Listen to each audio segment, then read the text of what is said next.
Good evening, everyone. I'm Lisa Novak from CATCH, Community Action Together for Children's Health, and we are delighted to have you joining us for this webinar on Zoom fatigue, the impact of constant virtual communication. A few housekeeping items before we get started. There's no audio or video streaming from your side, so please don't worry if you've joined us in your jammies. That said, our wonderful speaker has worked hard to create an interactive and dynamic presentation, and we're actively seeking your involvement to liven the discussion. Maggie will be posing several questions to the audience throughout her talk, and we encourage each of you to provide responses through the chat function at the bottom of your Zoom screen. We also encourage you to ask any questions through the same chat feature, and Maggie will address as many of those questions as she can at the end of the presentation.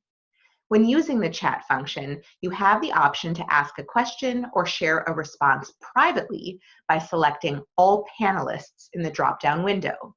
Those responses will only be seen by me and other CATCH members working behind the scenes. If you'd like to share a question or comment with everyone, you can select All Panelists and Attendees.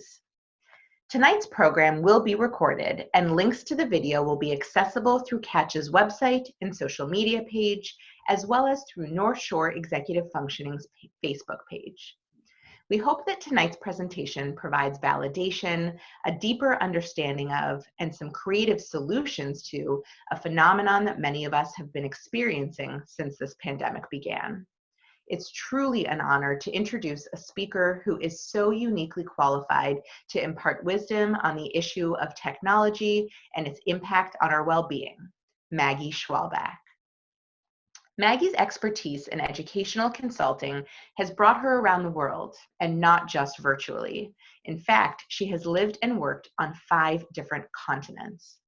Maggie completed her master's degree in Media, Peace, and Conflict Studies with the United Nations University for Peace, and went on to work as an international youth scholarship director, a bullying prevention facilitator, and a middle and high school teacher. Maggie formally trained as a yoga instructor while living in Buenos Aires. Upon returning to Chicago, Maggie earned executive functioning certification from the Rush Neurobehavioral Center, and she founded North Shore Executive Functioning, where she currently leads a team of 8 executive functioning coaches who support families across the country. As a speaker and a coach, Maggie works privately with both teenage and adult clients, and she regularly leads professional trainings. She speaks English, Spanish, and French, and is slowly learning to speak Zoom. Without further ado, here's Maggie. Thank you so much for that lovely invitation, or that lovely introduction, and the invitation to speak tonight on what I think is a really important and very timely topic, Zoom fatigue. So as we all know, and you're joining us, Zoom fatigue is a very real phenomenon, and we're going to talk tonight about the impact that it has on our lives, this constant virtual communication. What is it doing to us? So tonight's agenda will be as follows.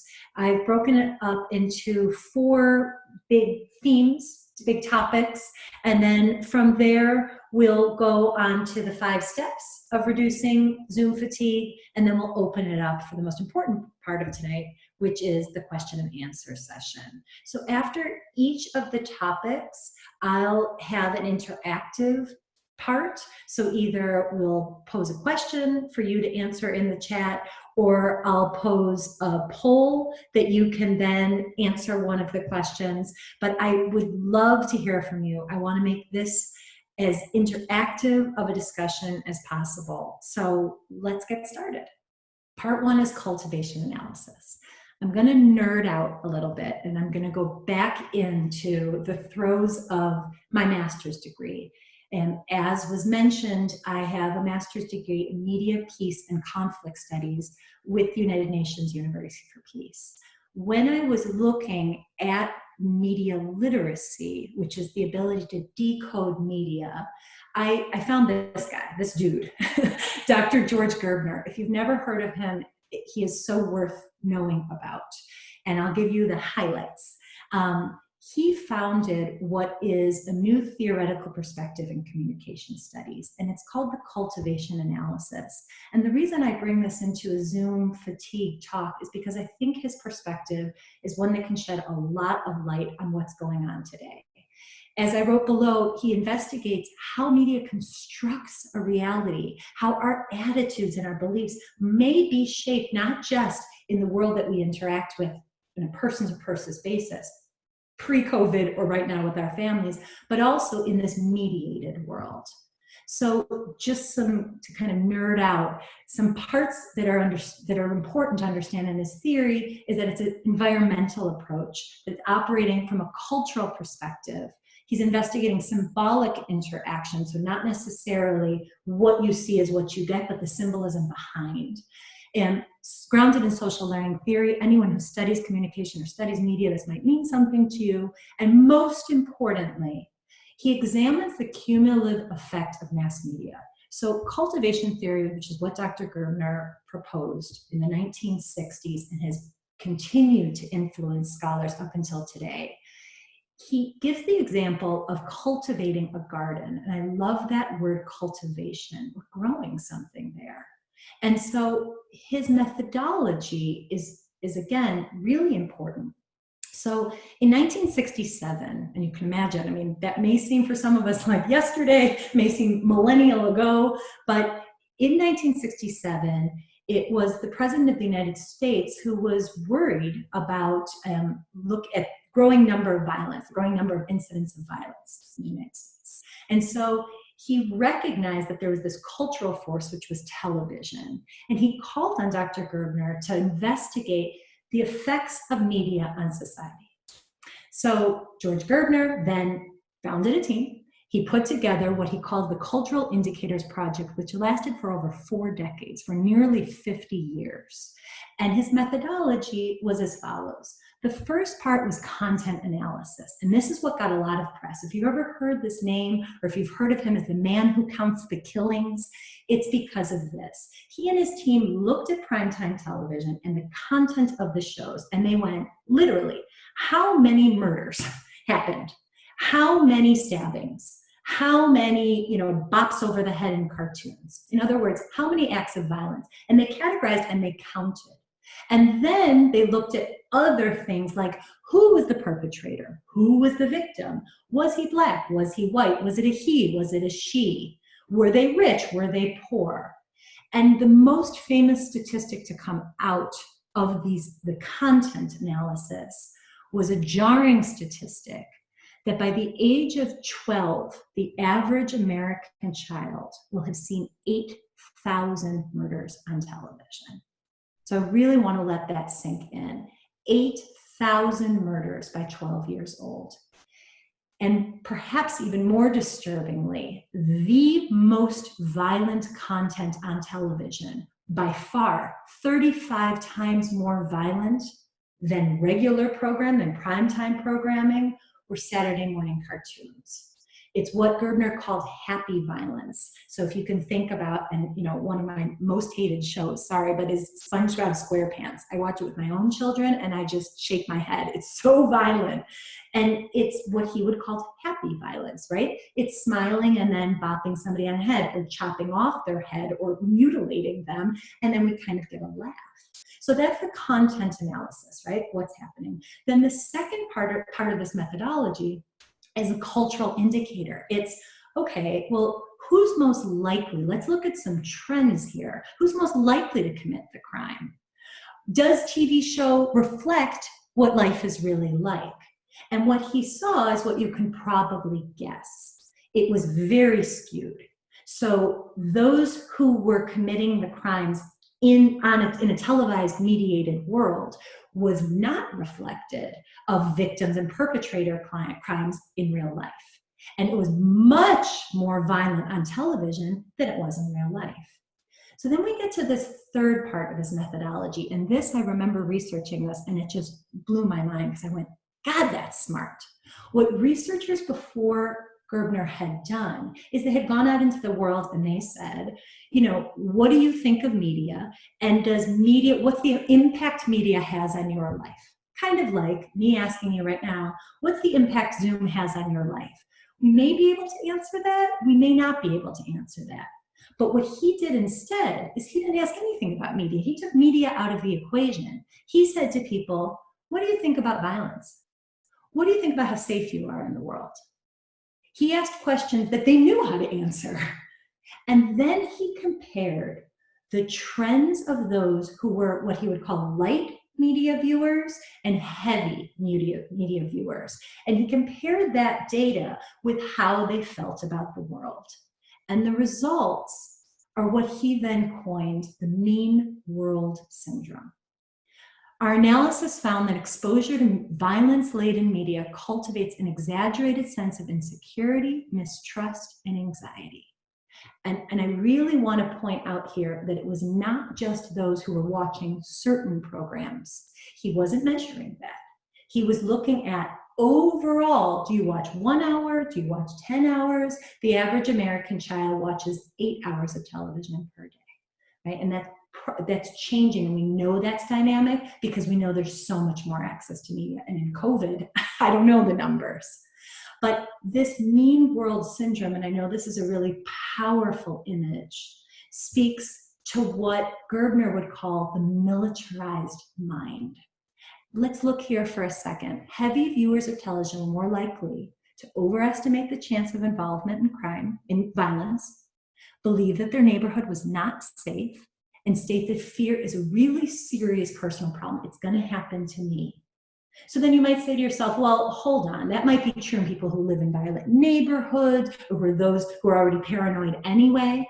He started to account for subgroups and recognize that across the board, and this is decades of research showing the same, people were more afraid the more media they consume. Not only did it start to militarize their mind, but then he also started to see the effects on their behaviors. So as we can see, media heavy viewers were more likely to have bought new locks, watchdogs, guns. So you may be asking yourself, am I in the wrong Zoom talk right now? Am I in a webinar about her master's degree? No, we really are talking about Zoom fatigue.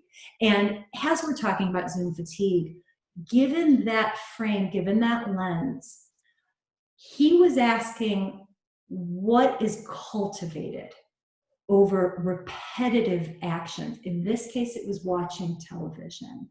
In our case right now, for those who I think are on the call, it's either our own personal engagement with a lot of Zoom calls, or our children or family members or loved ones that are having a lot of exposure to Zoom calls.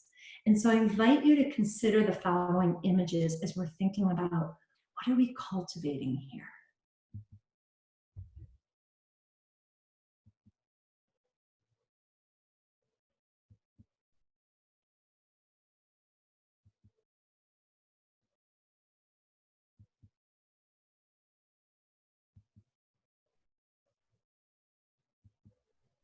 So again, what kind of garden are we cultivating in a digital age? We can situate this question during this pandemic. It's the reality that we're living in. And we can situate this perhaps in a broader context of what came before and what will come after. Digital life is not going away. The way that we cultivate our garden is an important question. There's a famous quote, does a fish know it's wet? Right? It's this idea of an environmental approach in which we're so saturated with media, we might not even recognize that we're in it. Well, when we're asking ourselves that question, I'd like you, and here's the interactive part of this talk, I'd like you to think about this question. What do I want to cultivate? And I'm going to invite you now to rub your hands. So if you're in bed, it's okay. If you're sitting in a screen, it's okay. Start to really vigorously rub your hands. Keep going. Rub, rub, rub, rub, rub. And then I'd like you to place them over your eyes. So as you place your hands over your eyes, you may feel the warmth that you've generated. Sit with that for a moment. Feel that warmth. And from there, please take your hands, place them over your heart. Your eyes can remain closed if that feels comfortable, or maybe the gaze is right beyond the tip of the nose, somewhere away from the screen.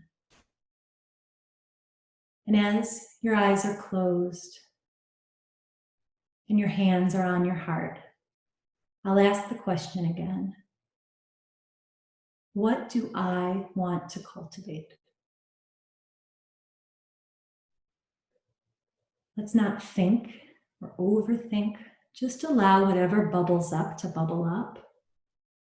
And if you can think about one word to the answer to that question, what do I want to cultivate?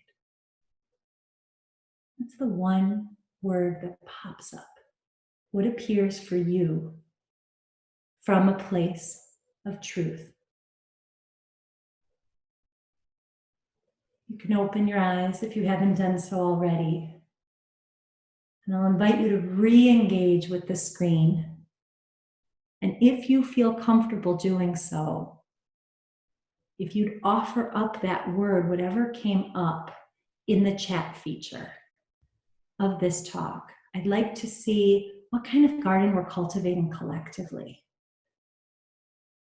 So I'll give you a minute or two to type whatever word came up and to trust that it's the right word for you and it matters and it's real and it comes from a place, again, of truth and authenticity.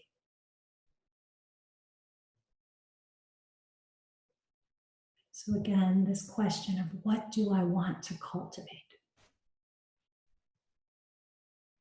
Give a couple of seconds more. I can't see on my end what you're typing, but I do want us to revisit at the end what we're seeing.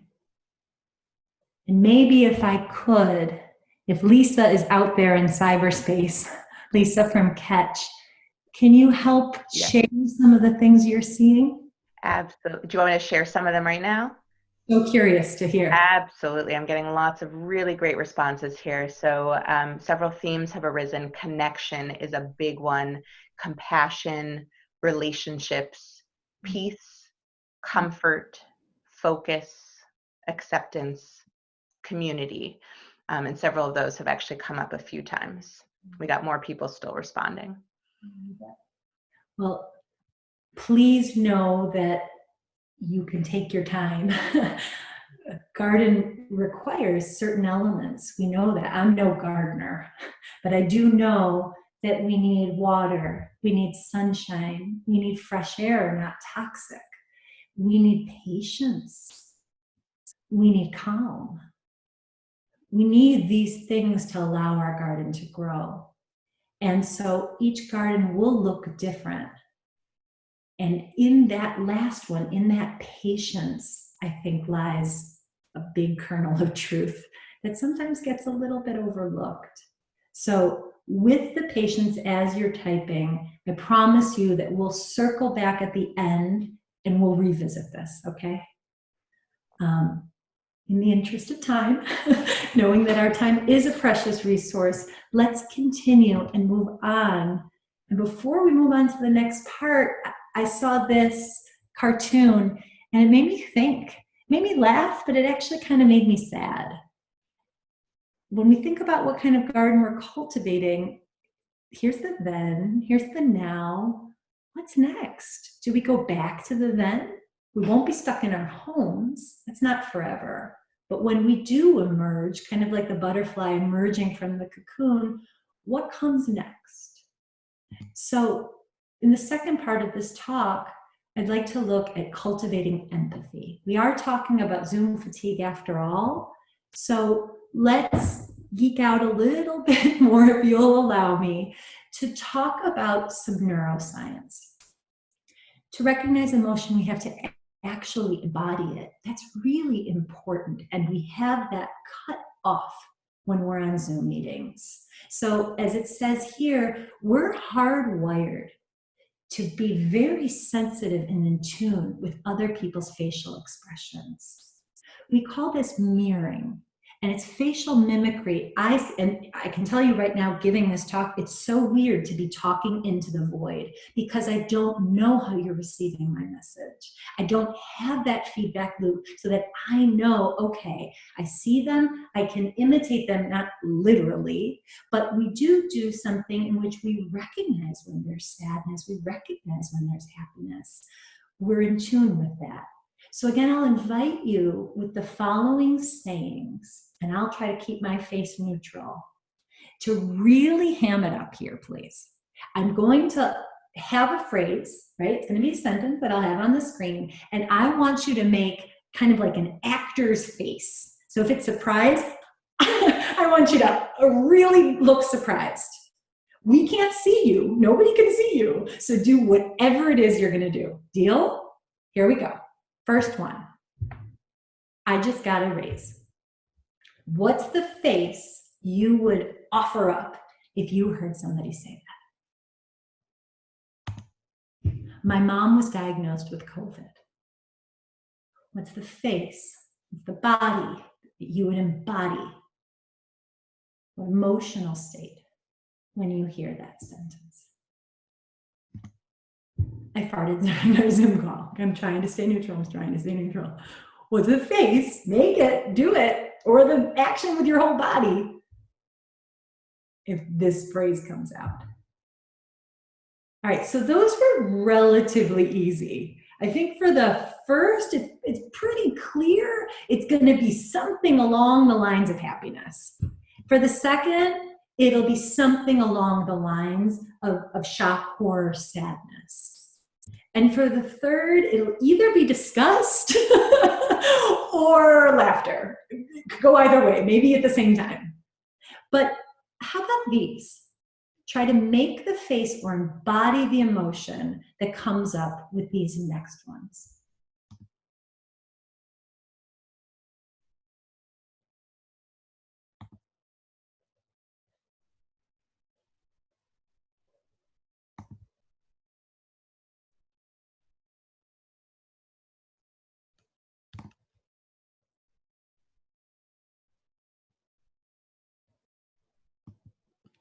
Why was that so hard? Part of the answer is that we couldn't see how the person was delivering the message. We have no idea. We have no context when someone says, I quit, if they're angry, if they're excited, if they're elated, if they're, they can be frustrated, sad. And what happens on a cognitive level is that when we can't mirror others, and I included an image here in which they're starting to mirror each other, right? We feel unsettled. Why? Why is it so unsettling not to know how to respond? The reason lies in something called prediction error. Our brains are prediction generators. And I want to then read what this professor of psychology wrote together. Whether subconscious or conscious, on Zoom, we're having to do more work because aspects of our predictions are not being confirmed, and that's exhausting. Talking about Zoom fatigue, it's exhausting. Then we come with Zoom fatigue is taxing the brain, Julia Scar. The brain becomes overwhelmed by unfamiliar excess stimuli while being hyper-focused on searching for nonverbal cues that it can't find. So there, it was a little bit of a fake out because it was just words. What happens on a Zoom call or any kind of teleconference call is, in theory, it's not just me talking into the void or you presenting into the void. It's a two-way street, right? Or a multi-way street. Lots of people are talking. But they're little, what do they call, frames. And we become overly reliant on words. And at the same time, we're thrown off because we can't really see the whole range of emotions. It's digitalized. Add into this when there's any kind of delays, when it becomes pixelated, And all of a sudden, our brains are these prediction generators that, like any machine that's not working, right, at its full capacity, which the brain is designed to do, it starts to become tired. So, first of all, I love the name of this talk. I will not be attending your exhausting Zoom gathering. We should be taking comfort in hating this. And what she says here, social instincts that usually require little conscious effort are now taking up space in my brain. They're draining the energy I used to devote to the content, the substance of the conversation. I'm in a room with somebody. I'm focusing on the content of what they're saying. My brain can zone in all of the different cues. The verbal cues, the pitch of what they're saying, their body language, so many different things. But now when we're robbed of that, when there's a veil or a barrier between us, it's exhausting. Another Zoom chat says the guy who's being tortured, you are a monster, you're a monster. It's exhausting, and it feels sometimes like torture. It feels icky to be on one virtual conversation after another. And this is what this professor at UPenn said. It's almost like you're emoting more because you're just a little box on the screen. So I don't know, and I'll be so curious to hear during our question and answer if that is something, or if you want to type it now, and Lisa can tell me after, if this is what you found yourself doing. If you find that that gap that you would usually have in a regular conversation, with this feedback loop, if you feel this need to become more emotive. Let's ask. This is a poll, and we'll put this up in just a second. Have you found it harder to recognize emotions on Zoom? Have you found it harder? Please click either yes or no, and we'll have the results of the poll. But I want you to really think about this. Have I found it harder to recognize emotions on Zoom? We have a minute here for people to respond. And I really am curious to see what y'all think.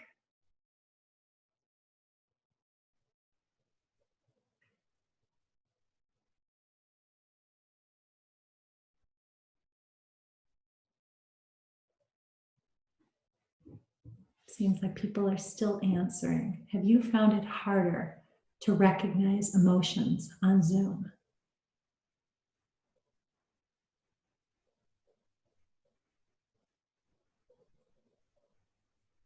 Give it another 10 seconds or so. And I think on the next slide, we might have the answer to the poll. There it is. Wow. And I'm just going to add here, actually, Maggie, a couple people have written in sessions with clients, I exaggerate my emotions, but in class, I'm a student, I would say I do so less, which is interesting. When I see myself in a box, I always think I look stupid with very exaggerated facial expressions. Mostly I use FaceTime in my counseling practice. And then one more response just came in. I feel like I have to gear up for Zooms when I never feel that way in real life. I'm always excited to go places and to see people. It's like a new form of social anxiety. God, I hear you. I hear you. I mean, 83% said they found it harder. And I think that's such good insight of not just, is it harder for me to read others, but also am I finding I'm putting extra effort into what I'm putting out there. Whoever said, or the multiple people who responded with how they feel stupid or silly or self-conscious about how they look, I wonder if we can stop the poll for a second, the results, thank you. You prepped me for the next part of our talk. So it's this, what Ashley Fetters would call group monologuing. So the question becomes, why Zoom fatigue? And part of the answer is because we've lost this rhythm of how to share conversational space. So let's look, again, what the neuroscience tells us. Convergent findings regarding principles governing turn-taking across languages in different modalities hint at the possibility of a shared cognitive infrastructure. Shared cognitive infrastructure across all human communicative interaction. So this isn't a meta-analysis, which I find so fascinating. I speak multiple languages, as Lisa was talking about at the beginning in the bio. And I thought to myself, is turn-taking more specific to some languages versus the other?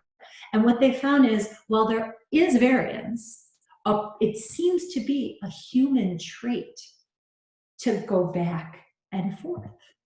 So let's look a little bit closer at that. Oops. Taking turns. Human adult interaction is characterized by a mechanism of exchange based on alternating bursts of information, not group monologuing, not a monologue. We all know there's always a person in our life that tends to really talk a lot.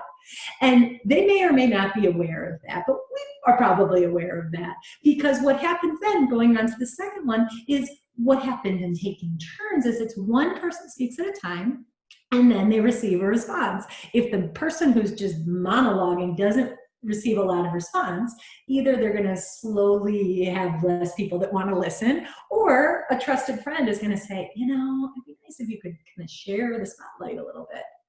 I want to look at this third part because I find this absolutely fascinating. And notice that the source is from the Max Planck Institute for Psycholinguistics. If you want to dig deeper into the psycholinguistics, I find to be such a fascinating field of studies. And this is what they say, these sequential, it follows a sequence with precise timing. Check it out. Gaps between speaking turns average 200 milliseconds. So I finish speaking, the other person is already there. And that is in an average flow of a conversation. I speak, you speak, he speaks, he speaks. It's a go back and forth. What happens then to taking turns when we have this?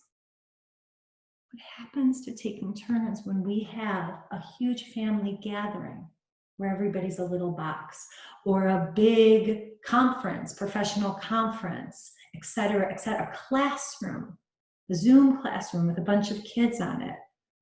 What happens then if this is part of our social infrastructure to be able to take turns? How is this medium disrupting that natural human flow?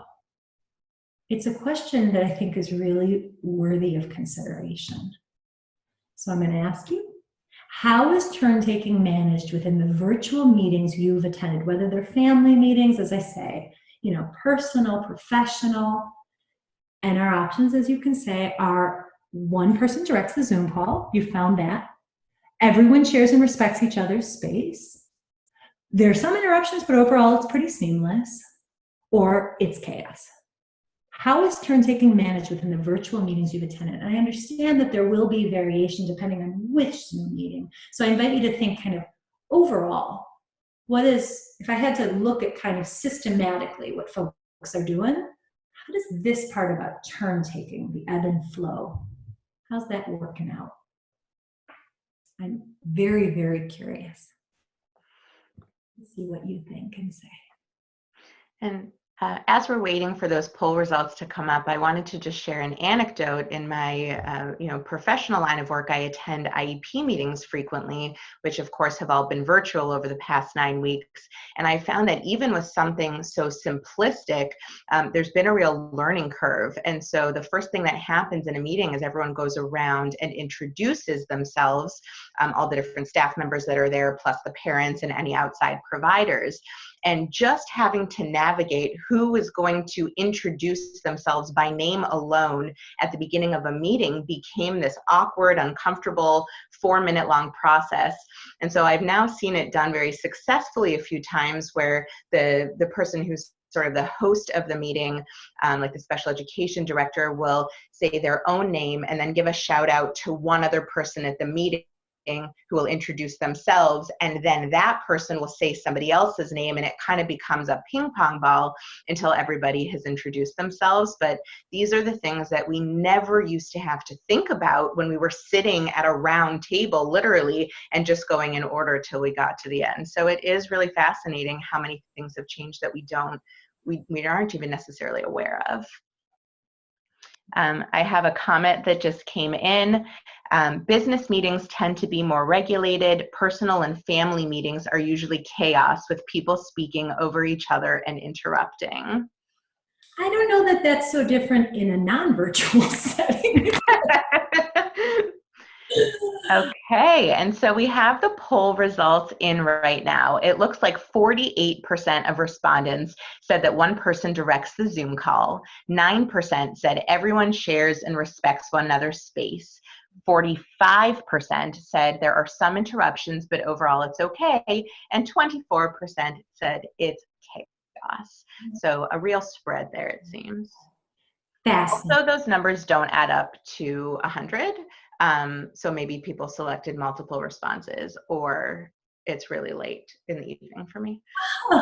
And what I think is so interesting, and we're going to have space in the Q&A, is to share these vignettes like you just did of what seems to be working.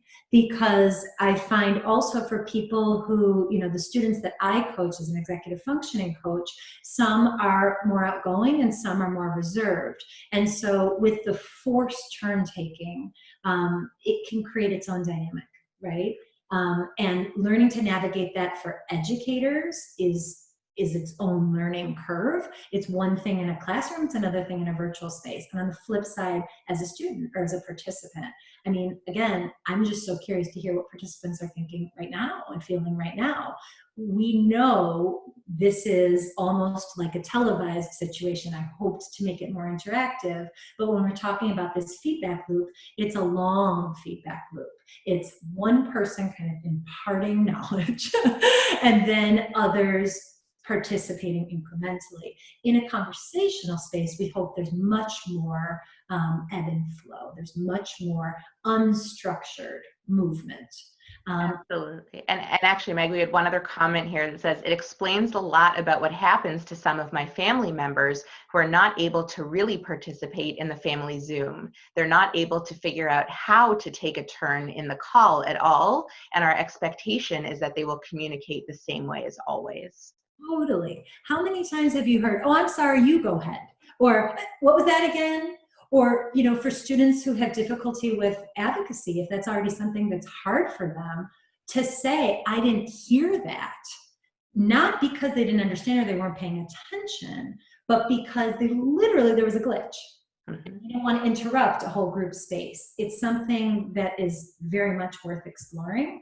And in this talk about Zoom fatigue, it is fatiguing. It is something with the medium that we should look at as a source of exhaustion.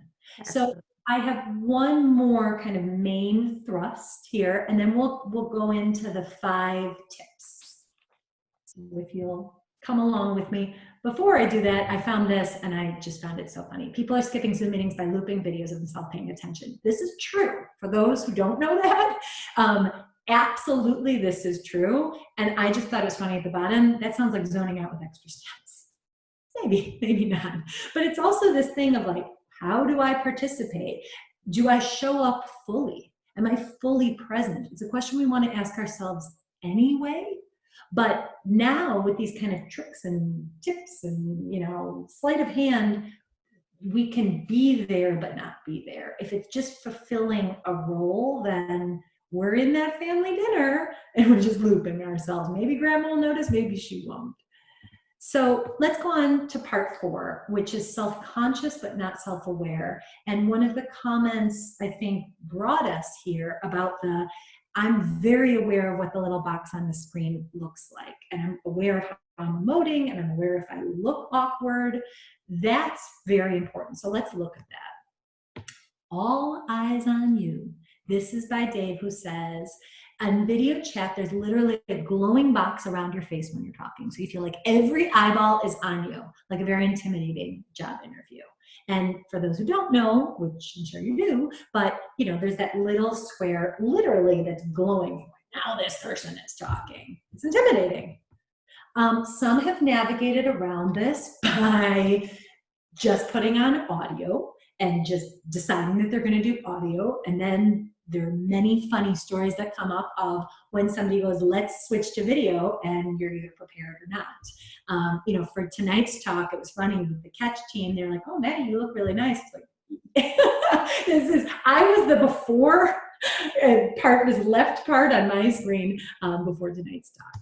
So there is a group in our population that already has a lot of training, and that is young people, right? Digital natives have grown up in an era of the selfie.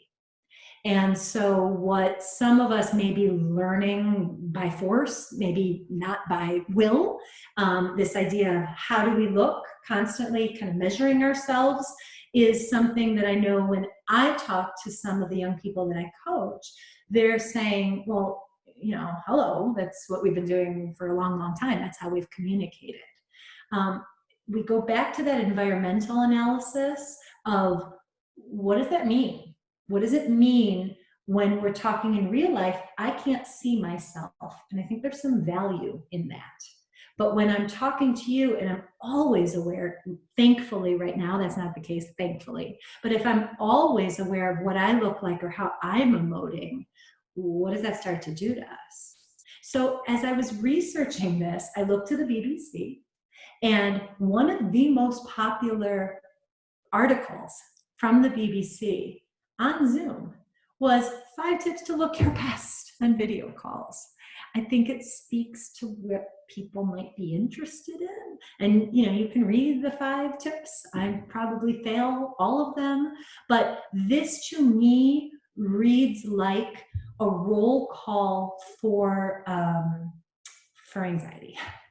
It reads to me like a teenager's worst nightmare anyway, right? To constantly be aware, not of the content of what I say or what's coming out of who I am, but the superficial part on the outside of what are you looking at? How can I get the angle right? The part that really particularly bothered me was this mind your skin. They were talking about like if you're oily or if you're pimply, what you can do there. Again, that is that the garden we want to be cultivating? Is this what is important to us for connection and communication and learning? So I loved this quote by Cheryl Branham, who says, in-person communication resembles video conferencing about as much as a real blueberry muffin resembles packaged blueberry muffin. Not a single blueberry, but instead we've got these artificial flavors, textures, preservatives. And what she says at the end of that piece is, you eat too many and you get sick. Might be good for a couple. I know I like jiffy kind of artificial nonsense, but if I eat too many, I'm like, oh, where's the real stuff? Like, I need an apple right now. I need something that's real. And this highly processed, digitalized, mediated, pixelated reality, it's worth, again, not hating on it all the time, but recognizing it for what it is.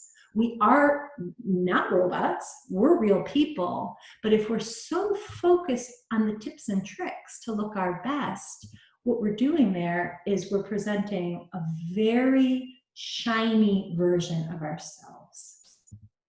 And one important thing to say in this shiny version of ourselves is about personal space. So you can see in the cartoon, no, really, I love it when you stand in my personal space and make an abnormal amount of eye contact, right? We laugh about that, but look at this. This is Jeremy Ballenstein, who is a Stanford psychologist. He's been looking at the effects of virtual communication on humans for over 2 decades. This is very pre-pandemic, and I felt like he said here is absolutely fascinating. When we're this close, when we're up here, either we're having an intimate relationship or we're in a threatening situation. What happens to our brain? We start to access parts of our brain where we go into fight or flight. I'm here, I'm all the time right here with you, or this close. And, you know, there's so many funny things, my own mom included, where she's like, is this right? Is this right? You know, what's the space at which it's comfortable?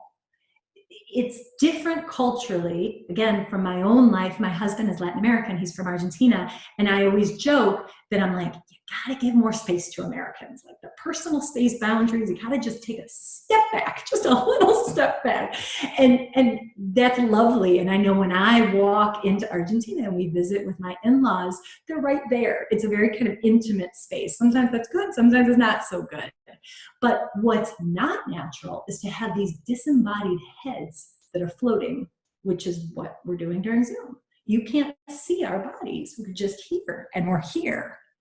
So then, of course, there's certain participants that try to steal the spotlight, right? We have these Zoom bombing, which we can talk about in the Q&A, as something that's pretty serious.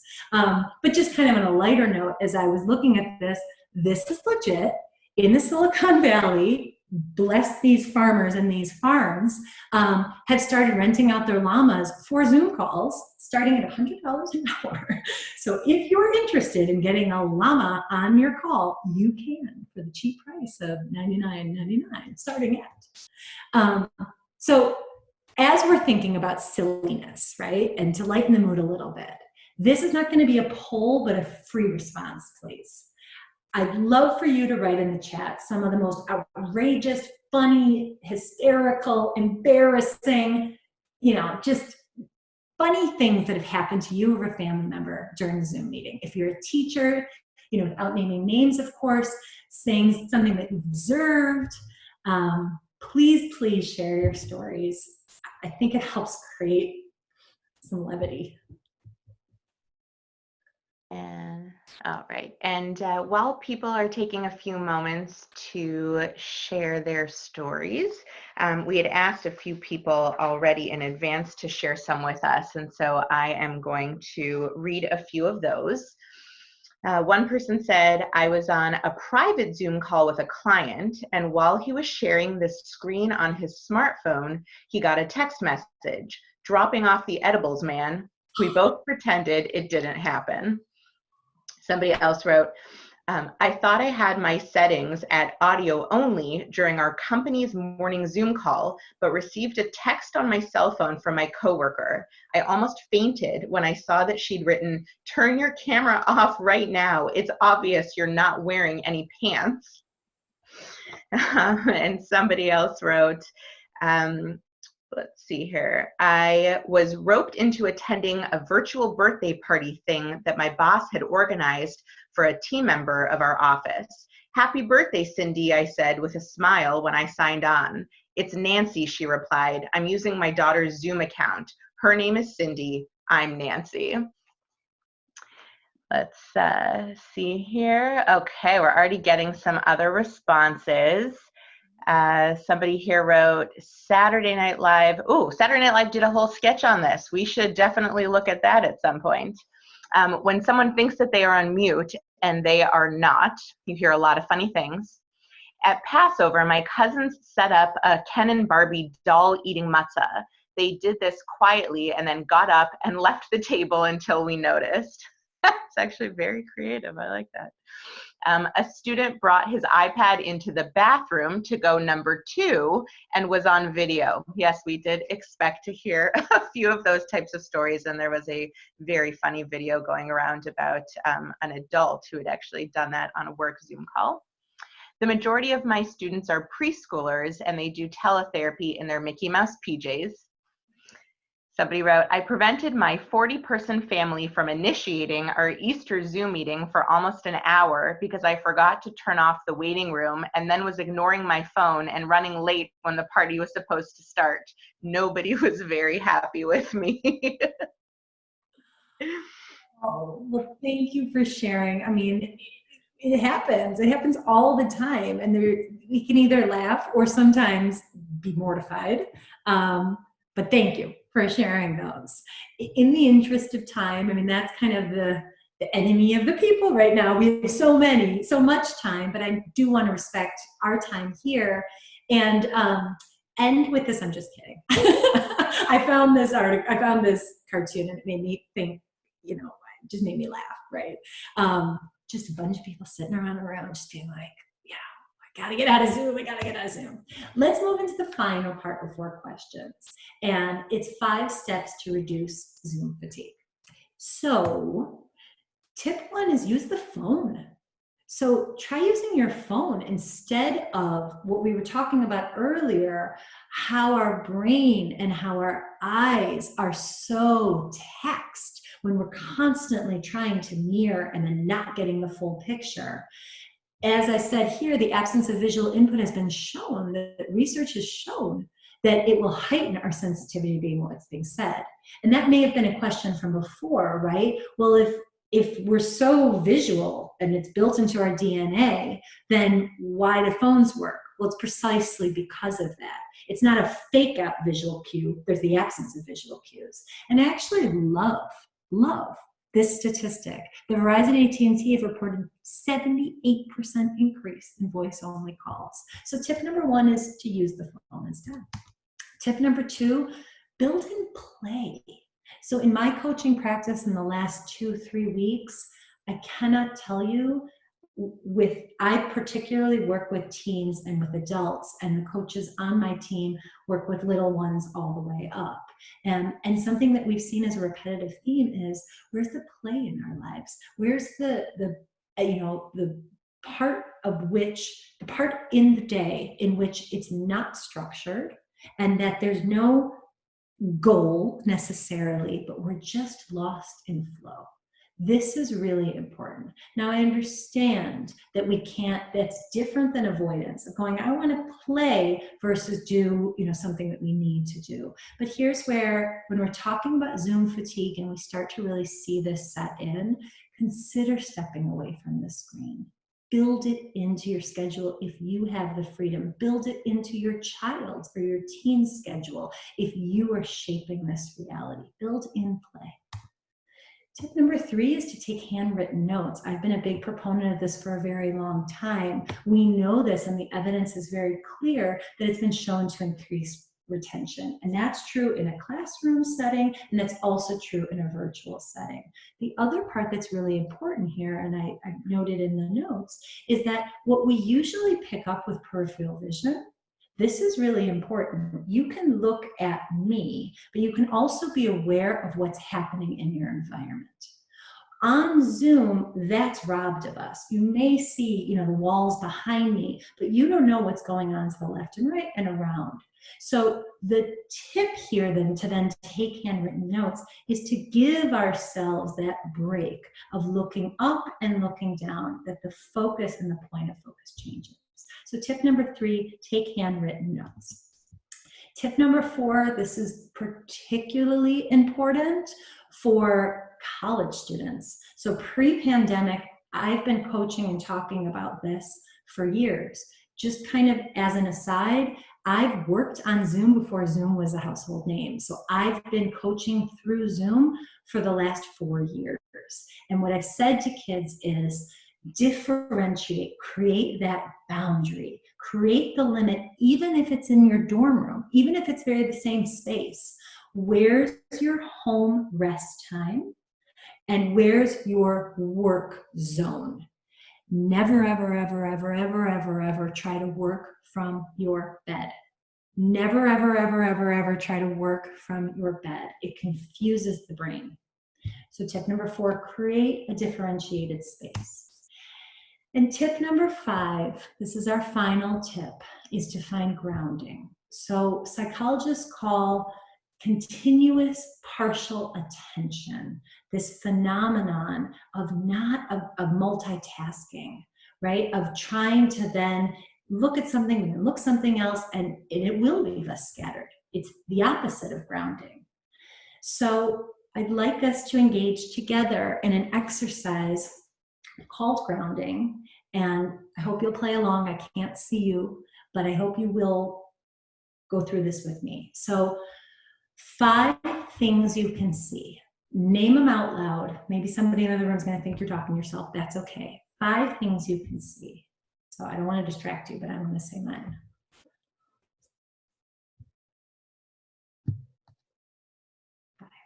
Okay. And what I think is really handy is that we can use our hand for this exercise. We know that we're grounded again. We sink back into the body. These are 5. So if we're starting to feel overwhelmed, come back to your body. 5 things you can see. 4 things you can feel. And by feel, I mean touch, physically touch. So reach out around you and I want you to touch 4 things. They can be the same things you saw or different. And as you touch them, it's not a race. I want you to really acknowledge what you're touching. I want you to feel, to use that sense, and to notice the texture. Notice what you're touching. 4 things you can feel. You can even say to yourself, smooth, rough, cold, warm. 3 things you can hear. This can get a little bit more difficult. So either I invite you to keep the eyes open or shut them down and to name 3 things you can hear.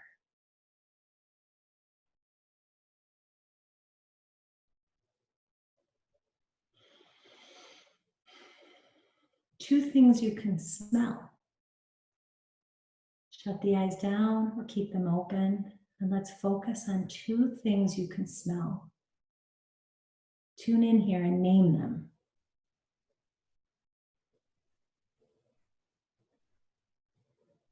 And finally, 1 thing you can taste, something that we're not aware of when we're not eating something. We already have taste. Can you try to name it and identify it? 1 thing I can taste right now.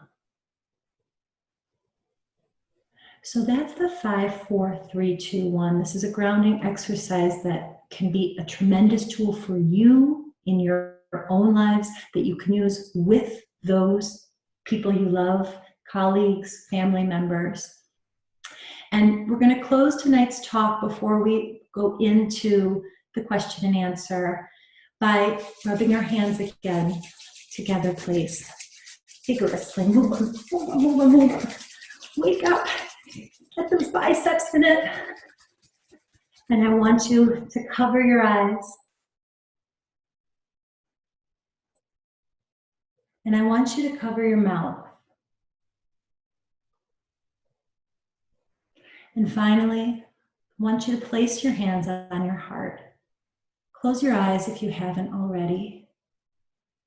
And let's revisit that intention. Revisit that question of what do I want to cultivate? What bubbled up for you? Is it still there? Has it morphed into something else? What do I want to cultivate? Big breath in. Big breath out. One more time, you can release your hands if you want. Big breath in. Big breath out. Thank you. Thank you so much, Maggie. So I actually do want to go back to sharing what some of the other respondents had listed as things that they have really wanted to cultivate through this process. A lot of them had been brought up before, but things like connection, focus, trust, compassion, relationships, peace, comfort, acceptance, community, love, appreciation, lifelong learners, happiness, and routine, several of which came up multiple times. Okay. Thank you, Maggie, so much for that. And we definitely want to open this up for a Q&A session now. So if you have any questions or anything that you would like to ask Maggie, please do use that chat feature right now and throw in any questions. We will be monitoring that as we go. We did actually already have 2 questions come in beforehand. So I wanted to start with those while other people are getting a chance here. The first one was, could you speak to the topic of kids and video games? They have become my son's main way of staying connected to his friends, so we have not been regulating his usage as much. But he has become obsessed, it affects his behavior, and we can see him losing focus on everything else in life. Any tips for how to manage and regulate this while keeping harmony in the household? It's a good question. It speaks to media use. Specifically, we're talking about gaming, and I know that it can be extended to media of different types. So I was just taking notes as you were reading the question, and what stood out for me is these words obsessed and losing focus. And then this desire for how do we stay regulated and in harmony as a family. I think the question was phrased beautifully. And what I hear from that is some longing, right? Obsessed and losing focus. What I'll say to coaching clients is, are these patterns of behavior, whatever they are they serving you? Are they serving you? If the answer is no, then we want to change course. So I don't know if it was a mom or a dad here who wrote in, but I think it was a mom. Mom. So she's saying her son's behaviors are not serving her, or it sounds like that. The question is, how would her son answer that? And sometimes we say, yeah, our behaviors are just fine. That's serving me. But again, when we kind of sit still with it and we say, is this serving me, or is there a different path? Sometimes it uncovers, we may not know the alternatives. This is what a lot of parents do. They shut down. They put limits and firm limits and say, you've got to stop with the gaming, right? It's not serving me, is what they're saying kind of underneath. You've got to stop with the gaming because this isn't serving our family. Well, that may be true. And, go outside and play instead. Or don't you know how to do something that's not, a video game? What I found with clients is that when I use the yes and technique, when I'll say, okay, you don't want to do schoolwork. I get it. Okay. You don't want to do schoolwork. Why not? Because I hate it and it's stupid and it's boring and it's pointless or whatever they're going to say. What would an ideal day, if you could shape your day, and this is funny because I've been asking this for years and now it's a reality for a lot of kids. If you could shape your day any way you want, you could spend your time any way you want, what would you do? I'd play video games all day long. And you can see the parents cringing. And then I'm going, okay, well, why? What would you be doing with the video games? And the more I use this, yep, and, okay, and, I start to see them uncover some goals. And I start to see them actually say, well, I get to play with my friends that way, or I have a sense of control. It's what I'm good at, et cetera, et cetera, et cetera. So to start to answer that question, which I think is a really good one, and I imagine a lot of parents are experiencing the same thing, I come back to this question of, is this serving me? And if it's not, then rather than clamping down, and this is a media literacy approach, it's what are we going to do? How are we going to collaboratively problem solve here? Because I can't tell you, Lisa, how many times parents have said that to me, and then even we're in a family session and they're on their phone. Right? So it's a two-way street here. And I know that technology is addicting and it's also a source of connection. So there's a fine line. But limits and boundaries are important. And I think that recognizing when it's these words obsession and losing focus, something's going on there that I think encourages further investigation. Wonderful. Thank you. That's a very thoughtful response to a complicated issue, and setting boundaries in this type of environment is certainly, I think, more challenging than ever. Another question that just came in, as a lot of providers like teachers, speech language pathologists, and therapists have moved to teletherapy, do you think that it's developmentally appropriate for even very young children, like preschoolers? And how can we manage the youngsters in this new world? Yeah. So when we're talking about teletherapy, and I think what this allows us, and this is a greater question, again, this cultivation analysis, this lens of some of the measurables in real life and one-on-one, some of our objectives and our goals are pretty clear cut because that's how we've set them out. And when things are disrupted, when the preschooler on the call or the colleague on the other end of the line isn't fully present, we have a choice. We can either push through and kind of pretend that there's no disruption and all is well, and we sort of wish that he or she was present, or we can pull it back and reestablish what I think is the absolute most important part, which is connection. So when we're connected to the other person, and I know that Zoom interrupts that, that's what we've been talking about the whole time, but teletherapy, I don't know if it's visual, if she also has, or he, the person who wrote in, if it's a phone call or if it's a screen. You know, what are some of the behaviors that the preschooler is showing? Is he or she just, you know, uninterested? Is it the parent pulling the kid back in? Is it the therapist going, oh my gosh, it should be different because it was different. So why isn't it the same anymore? Well, now I'm hoping this talk uncovers a couple of reasons why it's different, and that we can shake out the sillies. You know, something that I keep, and maybe this is my yoga teacher training, but to drop back into the body. Right? That we can start to let go a little bit of what we hope to accomplish and we set out to accomplish, and we can let that go a little bit, not to then say this is pointless.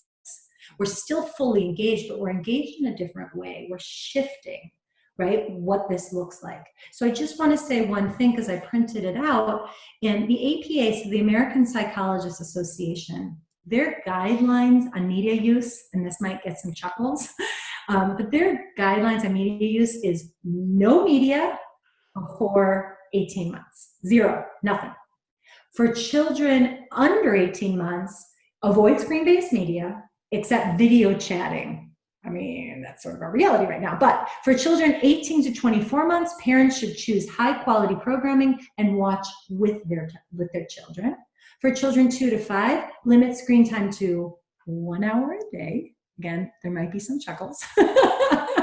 And for children 6 and up, this is the official guidelines, establish consistent limits on time spent using media and the types of media. So those are the official guidelines, right? So the question then becomes, okay, either, you know, no way am I following that, or what about telehealth? What about education? Well, that's screen time too.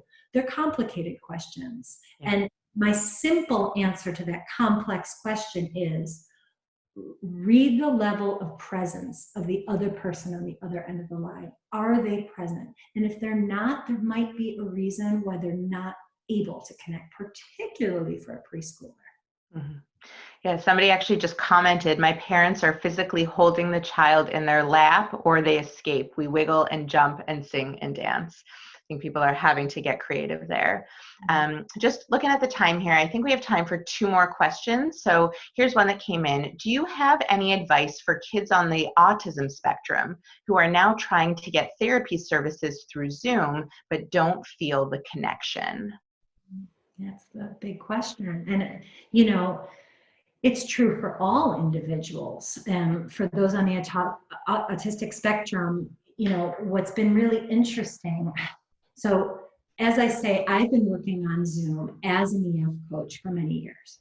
And it's really interesting with some of my kids on the spectrum that have already had difficulty navigating that turn taking and navigating, you know, the eye contact, that this buffer actually I've seen has been really beneficial.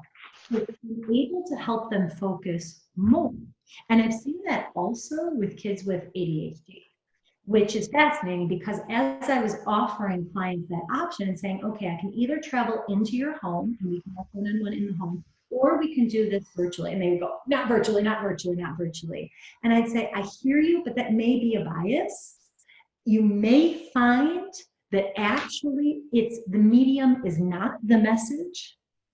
The message and the connection is important. Now, again, to address that question, when the connection is disrupted, then what? It's a great question. And it's an exhausting. I mean, I feel for all of us who have to now run a little bit of a circus. We're adapting in real time while others are adapting in real time. I feel a little bit in a privileged position, and I'll tell you why. I've gone through this now for a couple of years, and I'm very aware of those who haven't had, kind of the training. It's like building a muscle. It gets stronger the more you do it, not just how tech savvy you are, but also how familiar you are with this medium of engagement. It gets easier, I promise, it gets easier. And like any transition, that we can give ourselves a little bit of patience and grace during the transition, saying, I'm still in the learning phase. I'm still in the learning curve. I am as a practitioner, right, as a provider, and the other person is as a student or receiver of my services. Excellent. Thank you so much. And then the last question I guess we have time for right now, which is a biggie here, is where do you see us headed? Do you think that Zoom is here to stay? The post-COVID world. Yes, I don't have the crystal ball. No. Here's what's really encouraging. So I was talking about this on a Zoom call with some of my besties around the world. We've been friends for years and years. And I said, I'm giving this talk on Zoom fatigue. What do you guys think? And my friend said, well, what do I think about Zoom fatigue? And I sort of laughed and I was like, well, we all know we hate Zoom fatigue. And she's like, wait, actually, do we? Not that do we hate Zoom fatigue, but what she opens up the possibility, and it was this mind shift for me, is she said, maybe, just maybe, this is going to help us recognize that when we come out the other side, and we will come out the other side, the dinners with our phones right next to us, or the teenage gatherings in which they're chatting with each other, all sitting in a circle already with each other, and might shift. We might start to get so tired of mediating our reality, that blueberry muffin that's devoid of any real blueberries. We might be like, I want the real blueberries. I want the real stuff. Maybe I'm an eternal optimist, but I do hope, and I kind of expect that the garden that we can then cultivate maybe is one that's returning to these authentic human connections. Via Zoom, we can have very real connections. I've experienced it. I imagine those who are listening have had very important, meaningful conversations via media. But is it here to stay? Probably. I mean, technology is not going anywhere. We know that. And so what do we then do with it? Well, we start to understand why we're tired. That's what I wanted to talk about today. And then if we're tired, we can start to step out of that exhausted space. And we can start to bring in habits that then really, truly kind of guide us towards our North Star. And that's a very internal and personal question. And it's worth it. It's one worth asking. Yeah. Thank you so much, Maggie, again, for sharing your wisdom and your knowledge and your humor with us tonight. We so appreciate it. And thanks to all of you for tuning in with us this evening. We really hope you enjoyed the program.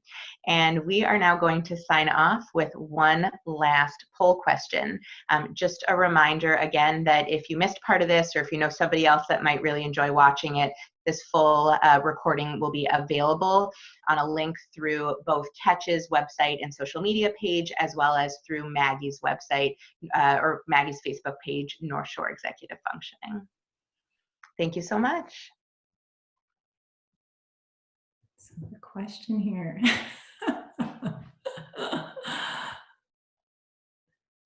Oh, am I curious to hear what everybody says?